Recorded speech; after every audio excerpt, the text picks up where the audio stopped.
alguna duda de lo que venía siendo la crónica roja anunciada por Gustavo Petro. Este fin de semana, el exguerrillero convertido en presidente ha anunciado que por decreto presidencial había tomado la decisión de suspender las órdenes de captura y de extradición de los jefes del ELN, que ya desde hace años, como saben ustedes, están disfrutando del ron, del solecito en las playas de Varadero protegidos por la dictadura cubana. El presunto motivo sería iniciar los diálogos de paz, que había sido una de sus promesas de campaña y que tomó además como prioridad solo unos días después de asumir la presidencia, enviando una delegación a Cuba para iniciar los acercamientos con los líderes guerrilleros. Las negociaciones que habían comenzado en Ecuador allá por el año 2017, mientras que el expresidente Santos estaba en el gobierno, y que después fueron trasladadas a La Habana para firmar ese acuerdo entre las FARC y las autoridades colombianas, que por cierto, déjenme aclararles que fue el propio pueblo colombiano quien rechazó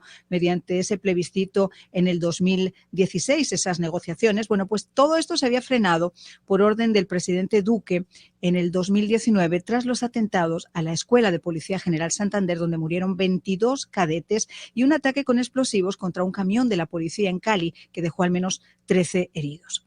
Ahora, ¿por qué este es uno de los grandes dilemas cuando se habla de paz, pero se insiste en seguir haciendo la guerra? Vamos, sentarse en la mesa de negociaciones con la cara cubierta. ¿Cómo puede alguien confiar en las intenciones pacifistas de un grupo guerrillero como el ELN o las FARC, que además se han convertido en los mayores carteles del narcotráfico, la minería ilegal y la extorsión y el crimen en Colombia?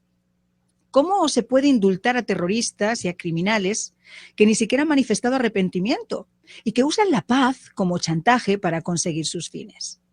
Por último, ¿cómo puede usarse como interlocutor válido un régimen despótico e igualmente criminal como La Habana, que es un santuario de terroristas y que durante años ha negado su extradición sin ni siquiera condenar los brutales atentados que cometen sus protegidos? Ya Petro mostró cuando le impusieron la banda presidencial, la hija de uno de sus excompañeros guerrilleros del M-19, hacia dónde apuntaba. Ahora simplemente tiene que darse cuenta que esa democracia que está tan en peligro es la misma democracia que le ha permitido a él, siendo un exguerrillero, convertirse en presidente. ¿Será que apunta hacia su ideología o será que protege la democracia? Para hablar sobre esto tenemos con nosotros a Julio Schilling, politólogo, escritor, director de Patria de Martí. Muchísimas gracias, Julio, por acompañarnos.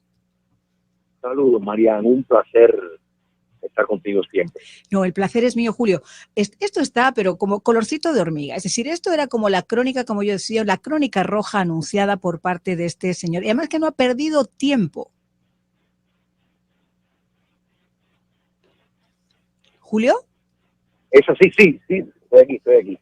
No, te preguntaba que no ha perdido tiempo, ¿no? En lo que fue una promesa de campaña y después mandar esa delegación y ahora ya directamente decreto presidencial para indultarlos a todos. Pero por supuesto, Marian, mira, esto hay que entenderlo en un contexto histórico. O sea, Cuba comunista ha sido desde 1959 hasta la fecha, pues sigue siendo la base de subversión para promover el socialismo en el continente americano. A partir de la caída del comunismo soviético hubo una reformulación de la estrategia que surge a partir del Foro de Sao Paulo, lo recoge el Grupo de Puebla, y Petro fue instrumental en esa transición. O sea, Petro fue uno de los primeros, cuando era guerrillero del M-19, que Fidel Castro contactó y le recomendó, le dio las instrucciones, sería más preciso, para que dejara las armas e iniciara su curso hacia la nueva metodología de llegar al poder. Entonces, esto era de esperar, porque el infame pacto de la impunidad, porque eso es lo que ha sido el mal llamado acuerdo de paz, es un acuerdo de impunidad. Exacto. Organizado desde La Habana, o sea, formulado con la clara intención de promover a la agenda de las FARC, donde Petro ha pasado a jugar a los ojos de muchos colombianos que votaron por él como una figura moderada de socialdemocracia, pero es el caso, es un ideólogo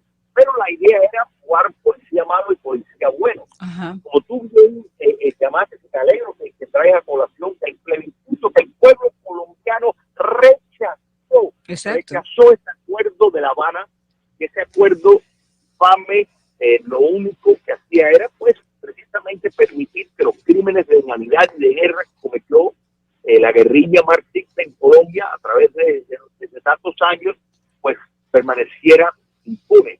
Entonces, esto es una movida en esa dirección.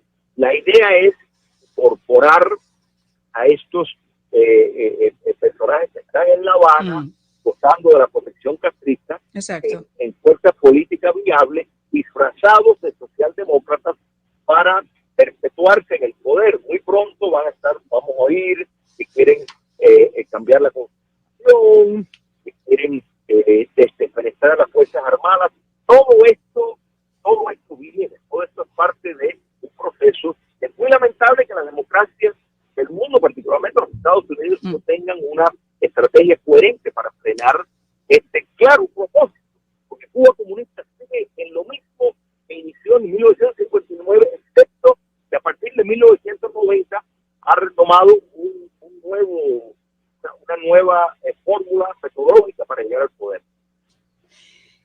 Sabes que hay varias cosas además que han llamado la atención. No es solamente, como estábamos comentando, el hecho de que ya en la toma de posesión quien le impusiera la banda presidencial fuera precisamente la hija de uno de los guerrilleros que compartió filas en el M-19 con él. Y además, déjame decirte que fue un insulto hacia las Fuerzas Armadas, esas mismas Fuerzas Armadas que han permitido que él sea en el día de hoy presidente, protegiendo esa democracia. Y lo hicieron con total civismo. Pero es que además este viernes, por si queríamos rizar un poquito más el rizo, por si no había ninguna duda de todo esto, pues resulta que nombró como director de la inteligencia colombiana, que además es considerada una de las más importantes del país, obviamente por la información que maneja, a Manuel Casanova, que es otro de los exguerrilleros del M-19 y que para aún más colmo se impuso al otro contrincante, eran dos, y resulta que el otro contrincante, René Guarín, también era guerrillero de las filas del M-19. Entonces mi pregunta es, ¿qué pasa? ¿Que es que entonces ahora todos los ministros de Petro tienen que ser guerrilleros o terroristas?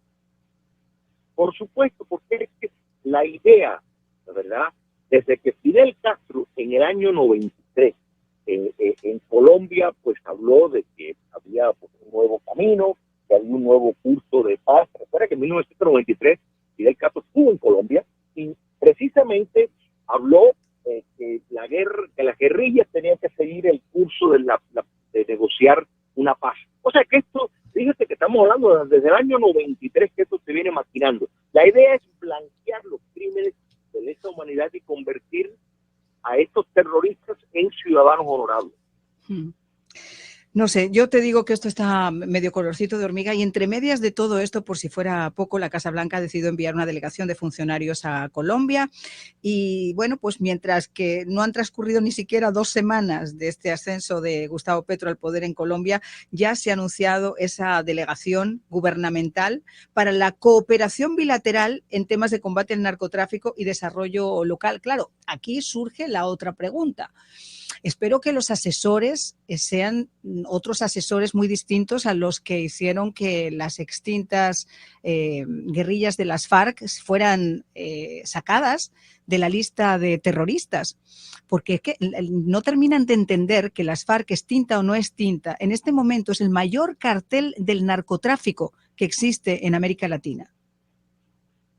Es que, mira, has dado con el dedo en la llaga en el asunto, porque el narcotráfico no lo van a abandonar las FARC, es un negocio demasiado lucrativo. Entonces, si el régimen comunista chino puede ser el mayor productor y distribuidor del fentanilo, y nadie dice nada y todo el mundo se lo tolera, pues los colombianos marxistas aspiran a exactamente lo mismo. Y la razón por la cual quieren entrar en estos acuerdos con los Estados Unidos es para promover la desinformación, para precisamente decir, no, mira, aquí es donde están yendo y ellos entrar por otra vía. Y esto es parte, Marian, del gran error del mundo libre y muy particularmente en los Estados Unidos de equivocarse, y el hecho de que tengan elecciones, que determinadas personas lleguen, por el momento son elecciones, pasarán a ser votaciones a medida que vayan a amañar el proceso en Colombia, igual que han hecho en Venezuela, en Nicaragua y en Bolivia. y perpetuarse en el poder. Entonces aquí hay, o sea, han perdido la idea de lo que pasó en Chile en el año 73 con Salvador Allende, como alguien puede entrar por la vía democrática, pero puede empezar un curso de comunizar al país. Lo hemos visto más reciente en Venezuela, en Nicaragua, en Bolivia, que permanece hasta nuestros días. La única razón por la cual no lograron eso en Ecuador y en Brasil es porque las Fuerzas Armadas pues no fueron penetradas, y permanecieron. Así que esto es parte del acuerdo. Ellos buscan con las fuerzas de la policía que está controlando la droga norteamericana para poder desinformar y hacerle más fácil el transporte. Bueno, pues Julio, te quiero agradecer mucho que hayas estado con nosotros. Invitamos ya de paso a todos nuestros oyentes a que sintonicen El Espejo esta noche a las 10:30 de la noche por América TV, porque vamos a tener pues este tema, pero mucho más ampliado, por supuesto, y basado además en imágenes en nuestro programa. Un tema que pica y se extiende. Gracias, Julio. Un placer.